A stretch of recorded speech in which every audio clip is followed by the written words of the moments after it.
historia de esta ciudad y de este país y de por qué esta ciudad en el año de 2017 obtuvo por primera vez en su historia una constitución local, mientras los gobiernos de los estados llevan teniendo una constitución que es el cuerpo de leyes que rigen las instituciones y la vida social de sus comunidades en todo el país. En la Ciudad de México apenas en el año de 2017 comenzamos a tener una constitución. Entonces ese libro cuenta esa historia, además trae muchas fotos de la época y el afortunado se lo va a disfrutar, ¿no?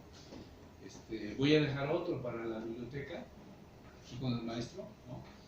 Para que las profesoras y los estudiantes tengan también posibilidad de verlo. Pero si no, también, si usan internet, pues pueden también buscarme en internet, y ahí hay una página con todo lo que yo he escrito y que son historias de diverso tipo sobre nuestra ciudad y sobre el país. Bueno, ahora estoy aquí para platicar con ustedes. ¿Tengo cuánto tiempo? 40 minutos. 40 minutos, espero ir más rápido.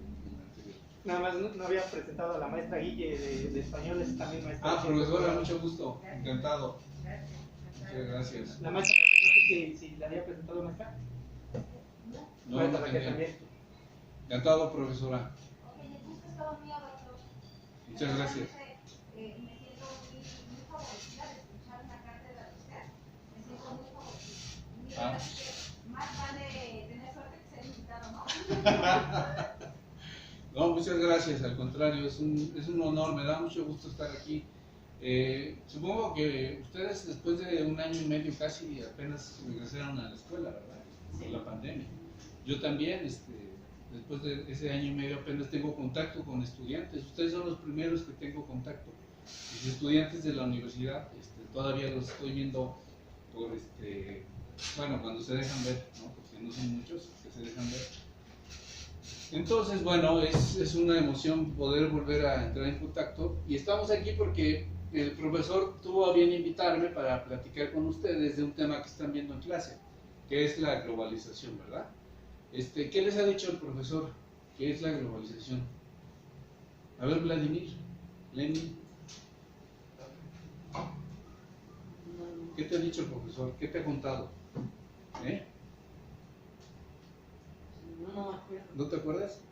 Bueno, tú, Gael, ¿te acuerdas qué te ha dicho el profesor de qué es la globalización? Gael es de tercero. Pero a ver. hasta eso no me acuerdo, pero me suena como que se empieza a estructurar el mundo. Ándale. O empiezan a ver las bases, o sea, globalización, ya empiezas a conocer el mundo como tal, el globo terráqueo. Se puede escribir así, lo que me imagino es que ya empiezas a formar o se empieza sí, justamente a formar el mundo. Bueno, sí, en un terreno, digamos, geológico, podemos plantear que es el periodo en el cual se formó el mundo, ¿no? Su forma esférica y pasó a convertirse en un planeta. Pero hay otro proceso que no es el geológico y que es el proceso mediante el cual las sociedades del mundo entero, ¿sí?, comenzaron a tener contacto unas con otras, hasta el punto de que ahora, en el siglo XXI, estamos conectados todos, conectados a través de nuestra economía, conectados a través de nuestra cultura, conectados a través del ambiente y del clima, ¿no?, conectados a través de la música y de muchas otras actividades cotidianas de nuestra vida que nos permiten decir que vivimos en un mundo globalizado, es decir, conectado, vinculado, y por lo tanto también somos una sociedad aquí en México, como lo puede ser cualquier otra en otra parte del mundo, sujeta a las influencias positivas y a las influencias negativas de ese vínculo y de ese contacto global con el mundo entero, ¿no? ¿Cuándo comenzó ese vínculo entre las sociedades del mundo? Pues comenzó imagínense ustedes, desde el momento mismo en que los primeros hombres, las primeras sociedades humanas agrupadas en torno a tribus, a grupos, comenzaron a migrar de un lugar a otro buscando mejores condiciones de vida. Hasta el punto que hoy somos sociedades con una enorme población, con instituciones, con una lengua, con una historia, con una identidad que nos hace diferenciarnos, pero al mismo tiempo nos hace vincularnos y entrar en contacto con los demás. ¿Qué es lo que ha facilitado que la globalización de hoy sea más importante que la que hubo siglos atrás? Lo que hace esa diferencia es el desarrollo tecnológico que ha permitido que nuestra comunicación, nuestros intercambios económicos, nuestros intercambios de ideas también, sean así. Por ejemplo, cuando yo estudié la secundaria con ustedes, la única vía por la cual yo podía estudiar y conocer era la biblioteca de la escuela, los libros que había en mi casa y el periódico que leía mi papá. Si yo quería saber más, pues tenía que ir a esos lugares. Ahora, no sé si sean ustedes afortunados, si tengan ustedes una computadora en su casa o aquí en la escuela y puedan hacerlo. Y obtienen información así, ¿no? Esa velocidad con la que nos comunicamos es una de las características del mundo globalizado hoy. Y entonces tiene muchas ventajas el estar en un mundo globalizado hoy, ¿no? Podemos, por ejemplo, si somos afortunados y tenemos dinero en el bolsillo, meternos a comer comida china, meternos a comer comida turca, italiana, colombiana, ¿no? Donde ustedes quieran, y probar los sabores de esos otros lugares. Podemos también meternos al internet, escuchar música de Rumanía, música de Colombia, música de Rusia, música de todas partes del mundo. Esa es una de las ventajas de la globalización. ¿Ustedes creen que tengan desventajas de la globalización? El tema del que les quiero hablar hoy en relación con eso es el de las inundaciones. ¿Qué relación pueden tener las inundaciones con la globalización? ¿Se les ocurre algo? ¿Supieron ustedes de las inundaciones en Tula al comenzar este mes? En Izmiquilpan, en Ecatepec. Sí, Sí, adelante. Que una relación podría ser que ahora el mundo sabe que hubo inundaciones en Valle de México. Sí, esa puede ser un ejemplo de cómo un suceso ocurrido en un lugar lejano lo conocemos inmediatamente, ¿no? Ese es un ejemplo. Ahora, ¿qué otro tipo de relaciones podemos pensar que hay entre las inundaciones y la globalización?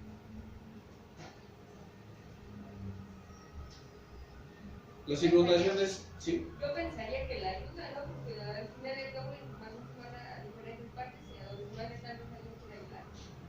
Ayuda, dices. Ah, sí, claro, en el interior del país la ayuda fue lo más rápido posible en esas condiciones, no obstante murió gente. En otros eventos, por ejemplo, desastres como los sismos, el de 1985, que para mí fue el más devastador, el de 2017 también lo fue, pero el de 85 lo fue para muchos. Ahí yo tuve ocasión de conocer a rescatistas de Israel, a rescatistas de Italia, a rescatistas de Alemania que vinieron a la Ciudad de México a ayudar a los damnificados y a recuperar gente atrapada, ¿no? Son ejemplos positivos de la globalización, ¿no? De cómo podemos sentirnos parte de algo más grande que nuestra propia casa, que nuestra propia calle, nuestro barrio, nuestra colonia, nuestra ciudad, nuestro estado, nuestro país, nuestro continente, nuestro mundo, ¿sí? Esa es la maravilla de la globalización. Pero para poder aprovechar esas ventajas que da la globalización, pues necesitamos saber y conocer qué es, cómo opera, cómo funciona y cómo está presente en nuestras vidas,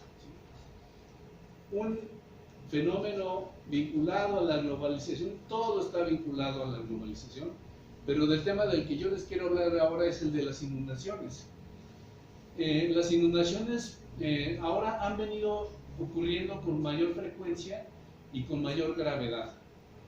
¿Por qué? Porque el clima de nuestro planeta, ¿sí?, se ha modificado.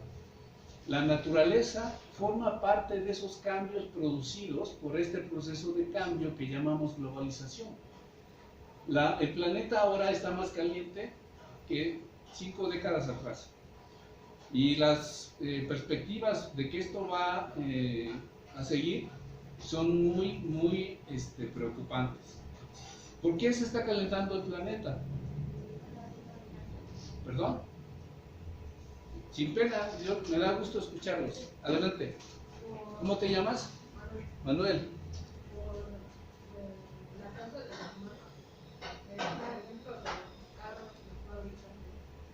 Sí.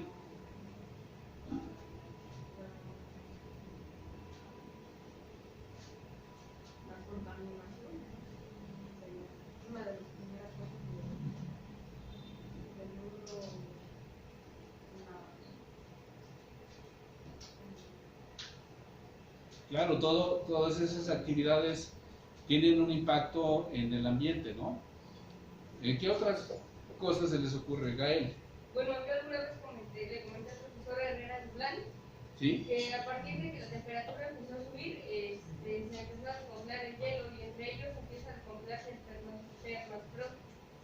En una capa de hielo, sobre esa capa de hielo creció vegetación y ese permafrost contiene gases de efecto invernadero, virus, y de hecho se han estado encontrando varios restos de animales nativos, y eso es preocupante porque nos están diciendo que están desenterrando cosas que ya no tendríamos que estar ahí. El proceso se está acelerando mucho y pues los gases de efecto invernadero no pueden salir, suben y empieza a calentarse más el planeta y empieza a descongelarse más, y es un proceso que ya no va a parar. Perfecto, muy bien. Sí, ¿tu nombre otra vez?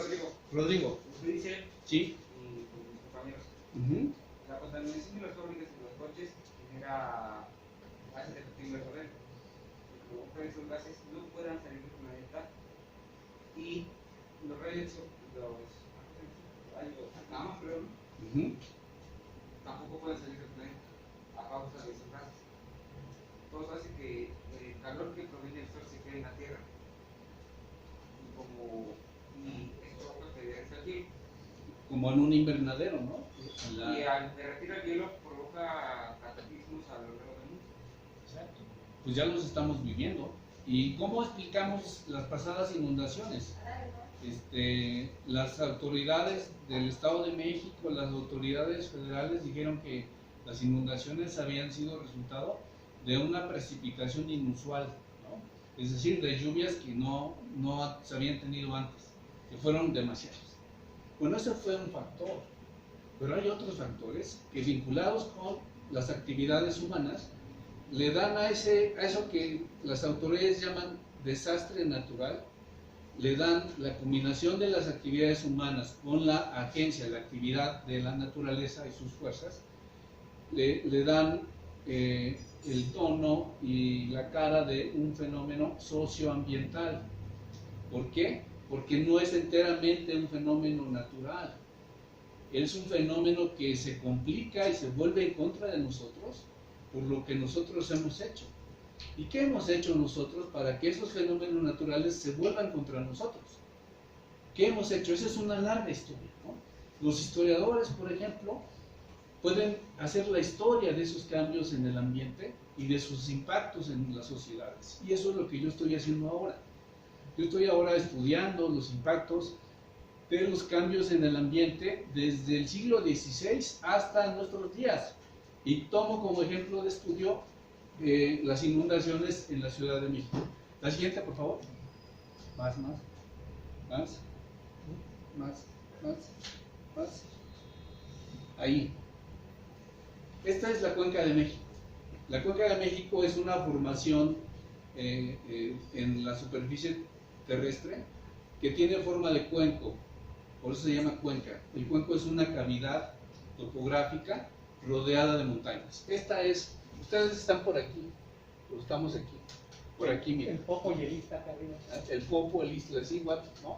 Acá está el norte, acá está el sur, el norte, el sur, el oriente y el poniente, ¿sí? Así estaba esto antes de que se poblara, incluso por los grupos indígenas que habitaron esta cuenca antes que los españoles, ¿sí?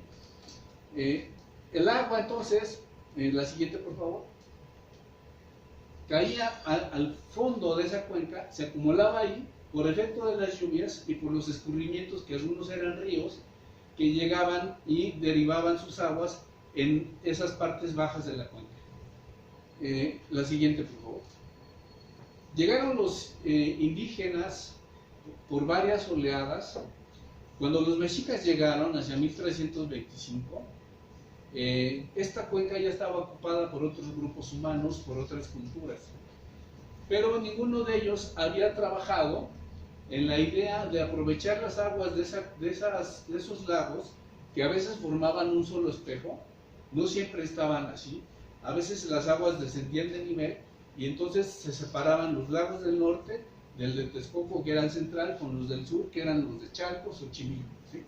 Pero a veces las aguas se elevaban y formaban ese solo espejo. Los mexicas fueron los primeros en intentar usar esas aguas. ¿Para qué? La siguiente, por favor. La siguiente. Para esto, los seres humanos, como cualquier otro organismo vivo, sea un microbio, sea un virus, hasta un organismo superdesarrollado como nosotros los seres humanos, buscamos alimentarnos, buscamos obtener fuentes de energía que nos nutran y que nos mantengan con vida. Los seres humanos, en este caso los grupos indígenas que habitaron la cuenca, buscaron satisfacer sus necesidades aprovechando las aguas. Por supuesto, las aprovecharon y las adecuaron al conocimiento que tenían de ese medio natural. Sabían que las aguas se acumulaban, sabían que no podían sacarlas, porque tampoco pensaron en sacarlas, sino que sabían que ahí iban a estar siempre las aguas. ¿Qué hicieron con ellas? La siguiente, por favor. Ah, no, nos vamos para arriba. Para arriba. Ahí. Buscaron aprovecharlas. ¿Y cómo las aprovecharon? Primero, se fueron a este islote, porque los demás ya tenían ocupado todo, ¿no? Ya las orillas de la cuenca ya estaban repartidas. Los tepanecas, los acolhuas, los texcocanos, ya eran dueños de las orillas de los lagos. Los mexicas, pues entonces les dieron este lugar, se lo ganaron después de servirles a estos que dominaban la cuenca, y se fueron ahí a ese islote. Construyeron canales, calzadas, ¿sí?, que conectaban con tierra y al mismo tiempo servían como diques para contener las aguas y no se vinieran sobre su islota y sobre su ciudad, la cual cuadricularon, ¿sí?, y sembraron en ella eso que vimos hace un momento, las chinampas, las famosas chinampas que todavía podemos ver en Xochimilco. Bueno, las aguas entonces siguieron cayendo al fondo de la cuenca, cayendo al fondo de los lagos. ¿Y qué hicieron con ellas los mexicas? Las usaron a su favor. La siguiente, por favor. Nada más ahí, Sergio, este es el dique y hoy la avenida es donde está Plaza Oriente, ¿sí conocen? Ahí está el Walmart, está el Palacio de Hierro. Ajá. Esto se llama Rojo Gómez hoy. Es una avenida y hoy pues se ocupa el espacio que ocupaba el dique, este dique, ¿sí?, que hizo, que diseñó. No es por la que vivía yo vivía en Iztapalapa hace muchos años. Bueno, yo he vivido en todas partes de la cuenca. Bueno, la siguiente, por favor. Entonces, la siguiente. Pudieron entonces desarrollar una agricultura que les daba 4 o 5 cosechas al año. Pudieron cazar los recursos lacustres de las aguas, peces, patos, insectos y plantas de diversa naturaleza que les servían también como alimento. Los quelites, los quintoniles y las quesadillas de quintonil con chicharrón son deliciosas, se las recomiendo, ¿no? Y entonces, imagínense una sociedad que tiene comida de sobra, ¿en qué emplea eso? En hacer crecer su población. ¿Y en qué emplea a la población?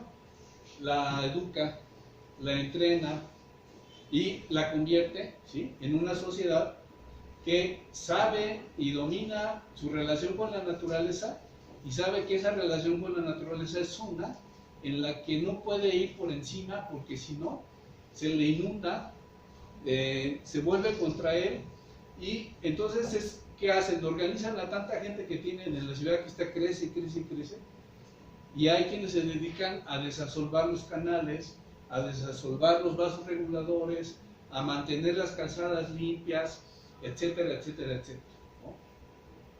Imagínense que se empleaba el excremento humano como abono también para sus cultivos.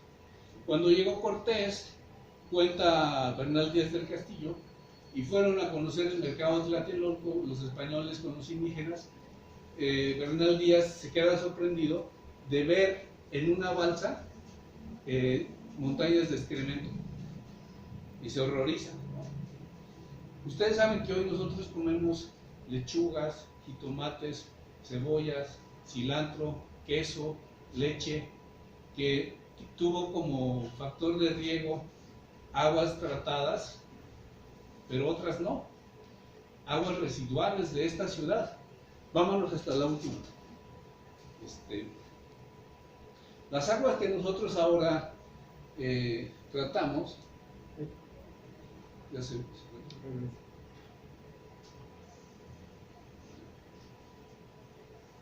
bueno, ahí fíjense, esta es la presa Requena, es una presa que está en Tula, hacia el norte de la Ciudad de México, que recibe las aguas negras de la Ciudad de México, las aguas sucias de las industrias, las aguas sucias de las casas, las aguas sucias de las escuelas, las aguas sucias de todas partes, junto con las aguas de lluvia cuando llueve. Las sacamos y las mandamos allá a esa gran presa y a otros lugares, y desde esa presa entonces se distribuye a canales de riego en toda la zona que rodea lo que se llama Valle del Mezquital. Es la región más grande del mundo, ¿sí?, y que produce el mayor tonelaje de alimentos agrícolas con aguas sucias, con aguas residuales, ¿sí? Y así ha venido ocurriendo desde 1910, cuando entró en operación el desagüe del Valle de México, conectado con el de la ciudad, para sacar las aguas que antes los aztecas trataban de canalizar y de regular y de apresar en distintos cuerpos de agua. ¿Por qué las sacamos ahora? Y ese es un ejemplo negativo de la globalización. Regresamos a las primeras, por favor. Nada más aquí se ven las áreas de cultivo. Eso que vemos, ¿sí?, lo verde son estas zonas de cultivo regadas con esas aguas nuestras sucias y que son muy productivas. Esas aguas entonces alimentan forraje para ganado, que es el que produce los quesos y la leche también que nos comemos. Los campesinos de allá del Valle del Mezquital dicen, y perdón por la expresión, chicos, pero estamos en un tono educativo para que ustedes conozcan. Ese campesino alguna vez le dijo a una entrevistadora, sí, pinches chilangos, nos mandan su mierda y nosotros se las devolvemos hechas lechuga, ¿sí? Ese es un fenómeno que da cuenta del recelo con que nos miran a los chilangos, así a los que habitamos aquí, y porque también nosotros también vemos con recelo a los que viven en el interior de la República. Otro día platicaremos de eso, con más detalle. Regresamos. ¿Más? Ahí. Bueno, entonces miren, los mexicas, como les decía, lograron contener las aguas, regularlas. Ellos también llegaron a inundarse. En 1449 las aguas de los lagos del sur se elevaron por las lluvias y inundaron su ciudad, y entonces construyeron el que se llama el dique de Ahuizotl en 1449. Ahuitzotl en ese momento era el monarca de México Tenochtitlán. Luego se volvieron a inundar en 1499 y en ese momento construyeron lo que se llama el barradón de Nezahualcóyotl, ¿sí? Es decir, las aguas de todos modos, aunque ellos habían descubierto cómo regularlas, se les venían encima en ocasiones. Ahora, los españoles llegan y en lugar de hacer eso, sacan esa agua. ¿Y por qué la sacan? Porque destruyeron el sistema hidrológico de la cuenca cuando conquistaron la ciudad de Tenochtitlán y las otras poblaciones de la cuenca. Fueron destruyendo esos sistemas hidrológicos, ¿para qué? Para extender sus ranchos, sus propiedades, sus haciendas, sus zonas de pastoreo para las vacas, para que cruzaran sus carruajes con ruedas y caballo, para que se pusiera una plaza, para que se pusiera una iglesia.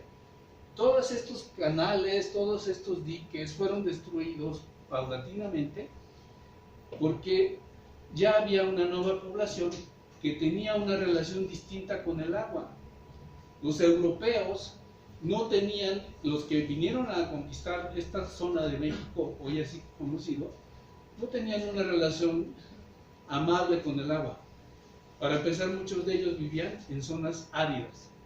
Entonces no tenían un conocimiento de cómo podían convivir con el agua. ¿Qué hicieron? Cuando además muchos de ellos tenían un nivel de vida pobre en España. Y aquí de pronto se les abrió la posibilidad de tener tierras, tener ganados, tener servidumbre, ser ricos, tener lo que nunca habían tenido en su vida. Y para eso se necesitaba, ¿qué? Ir sobre el agua. Pero además, esa gente rica que comenzó a enriquecerse más con el trabajo de los indígenas, con estas tierras que se volvieron muy productivas, pues se convirtieron en mineros, en hacendados, en burócratas, trabajadores del gobierno español, y además era la colonia que conectaba con el Imperio Español. Y los españoles querían mantener el control de esta ciudad porque aquí llegaban, ¿sí? Los comerciantes, llegaban los grandes propietarios y establecían aquí sus casas, sus oficinas, y desde aquí regulaban el comercio y el envío de plata, el envío de minerales preciosos y el envío de muchas riquezas hacia España. Entonces, si esta ciudad se perdía todo eso. Estamos hablando de globalización. Entonces vean cómo las necesidades de una economía global marcan y definen la ruta de urbanización y de crecimiento de una ciudad. Entonces por eso había que sacar las aguas. Y creyeron que podían hacerlo sin ningún problema. Entonces emprendieron desde 1608 un conjunto de obras para lograrlo. Esas obras se concluyeron en 1900, que fue el desagüe del Valle de México. Esto era el lago de Texcoco, y construyeron un canal que salía de San Lázaro, aquí cerquita de nosotros, ¿no? Y llevaba ese canal el agua sucia de la Ciudad de México con las aguas de Texcoco, y atravesaba montañas y se conectaba al río San Juan, y desde ahí se conectaba ese río con otro río que cruzaba montañas y llegaba al Golfo de México. ¿Cómo consiguieron eso? Pues haciendo ese desagüe a desniveles, a profundidades enormes, para que el agua se moviera por efecto de la gravedad, ¿sí? Entonces cavaron y cavaron y cavaron, hicieron mamposterías, etcétera, emplearon miles y miles de indígenas para ese trabajo, y también por miles se murieron ahí, hasta que al final lo consiguieron en 1900. Y ya no nos vamos a inundar. ¿Cómo estamos en el sitio? En 10 minutos más. Bueno, 5 minutos. Bueno, pensaron que ya no nos vamos a inundar. Las inundaciones además estaban asociadas con las enfermedades epidémicas de la zona, ¿sí? Enfermedades gastrointestinales, enfermedades respiratorias. Y pensaban entonces que ya eliminando las aguas que se estancaban en la ciudad, iban a desaparecer esas enfermedades. Pues eso era falso, porque muchas de esas enfermedades eran producto de la pobreza en la que vivía la gente. Tenía una salud precaria, y por tanto cualquier evento meteorológico hacía presa de esa gente y se morían por miles. El siglo XIX en la Ciudad de México es un siglo de epidemias, ¿sí? ¿Quiénes están muriendo hoy? La gente enferma, que además del virus tiene enfermedades previas crónicas, es decir, enfermedades que no ha podido superar durante los años. Y esas enfermedades crónicas tienen que ver con su régimen de alimentación, con su régimen de vida, con su educación. Y todo eso no lo saben las personas. ¿Por qué? Porque no hemos recibido una educación adecuada, ni tampoco nos ha interesado buscarla por nosotros mismos. Entonces, ojo con eso. Ustedes tienen la oportunidad de hacer de la educación su aliado para valerse de lo mejor que tienen en la vida y de aquellas otras oportunidades que se pueden dar ustedes mismos. Sacaron las aguas, a los pocos años, en 1907 se inauguró en 1900 esta gran obra del desagüe del Valle, que fue una prolongación de la obra colonial, y a los pocos años se volvió a inundar la ciudad en 1907. Nuevas epidemias. Luego, 1951-52, las inundaciones eran más graves. Regresamos, por favor. Más arriba. Hacia arriba. Este ya es el No, pero para arriba. Las anteriores. Ahí. el túnel. Ajá. Se ideó otro gran túnel para desaguar. Pues es mucha el agua que hay en la ciudad, hay que quitarla. Se hizo el gran drenaje, el drenaje profundo, 1975-76.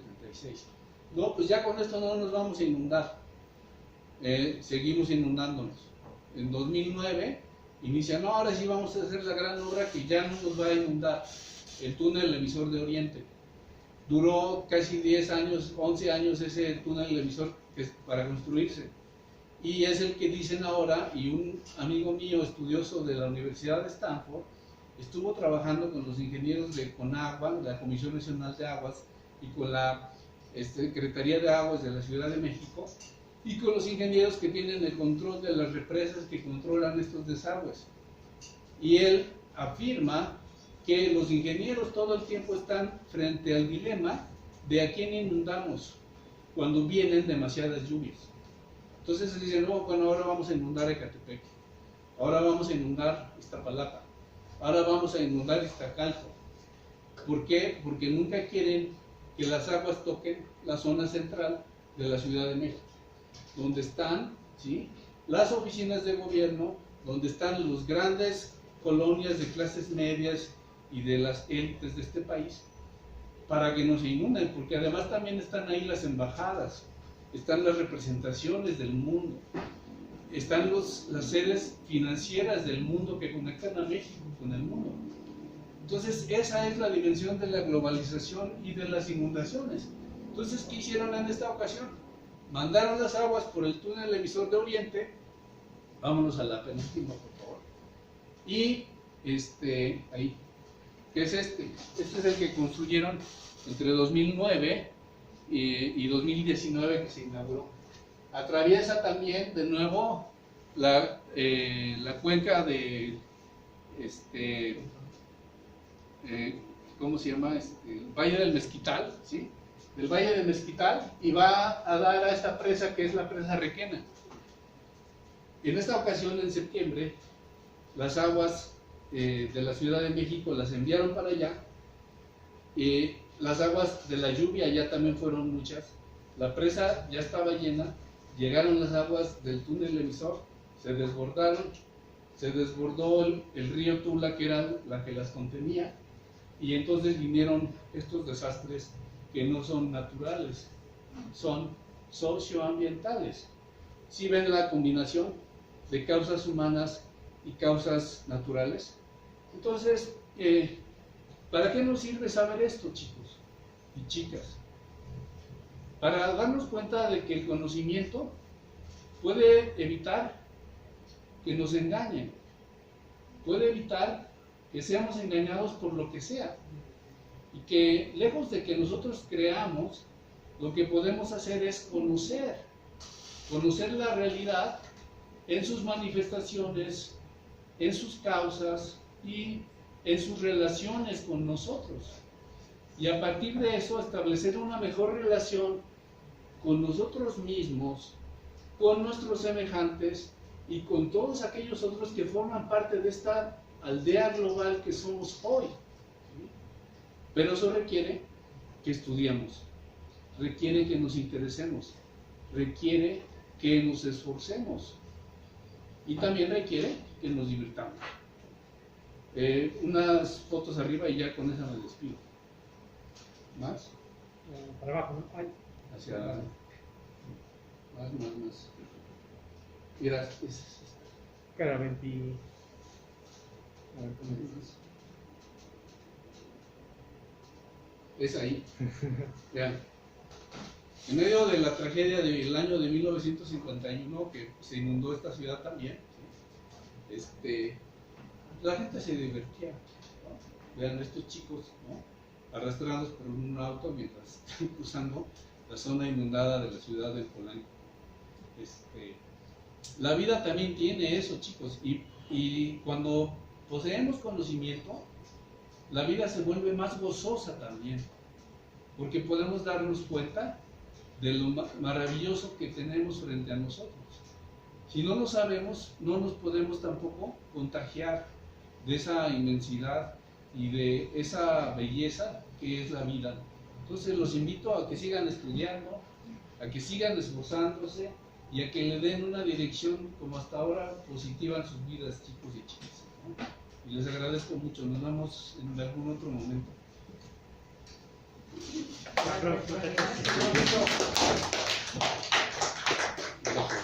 Oye, te voy a piratear la presentación. Sí, te dejo la presentación. Sí, está genial.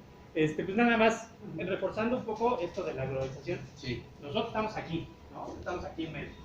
Nos conquistan estos, aquí está España, ¿sale? Pero no buscaban al continente americano, ellos buscaban estas partes, ¿sale? Se les atraviesa América. Y de aquí empiezan a explorar. El primero que explora, de hecho, es Hernán Cortés, por eso llega hasta este cachito que se llama Mar de Cortés hoy día, allá arriba. Pues él no llega, pero llegan otros y empiezan a explorar hasta que encuentran China. Y yo diría, Sergio, que ahí la globalización como tal, aquí empieza, pero sin nosotros no se hubiera logrado. ¿Quién sabe cuánto tiempo hubiera tardado? Pero no como se está logrando. Por eso el dominio de la Ciudad de México no nada más es de ahí, sino para que el imperio español expanda su dominio. Duran poquito los españoles y después son los ingleses. Pero esa noción de dominio occidental, procedente de esta parte del mundo de Europa, yo diría que es la que nos tiene así, en este camino, ¿no? de maltratar a la naturaleza. Quién sabe, a lo mejor ando idealizando. Pero es importante, bueno, de ahí viene para ellos. ¿Sí? De ahí viene y pues lo hemos hecho nuestro, pero tenemos otras herencias que no conocemos lo suficiente y que conociéndolas podemos también cambiar la historia. Este pueblito, muchachos, donde vivimos nosotros, aquí estábamos, bueno, en tiempos del Imperio Mexicano, aquí está Iztacal. 1521. Y desde este tiempo también proporcionaba alimentos para la ciudad de Tenochtitlan. Si ustedes van hacia allá, hacia Santiago, en el Canal de la Viga, en la avenida, vayan por allá, pasando el campamento 2 de octubre, llegan por allá. Allá estaba la capital de lo que sería nuestra alcaldía.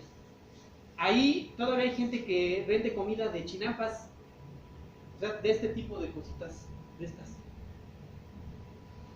Porque a lo mejor alguno de sus abuelos o sus tatarabuelos todavía le tocó este Iztacalco. Ya es muy distinto hoy día, pero de que tenemos conocimientos para cambiar las cosas, en sus familias los pueden tener.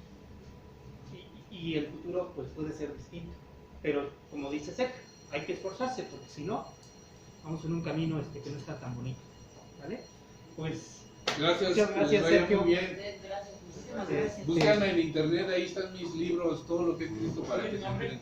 Sergio Miranda Pacheco. Yo se los voy a pasar igual en la clase, pero aquí están. Los vamos a pasar. Ha sido un gusto, Gael. Encantado, ¿eh? Sí. No,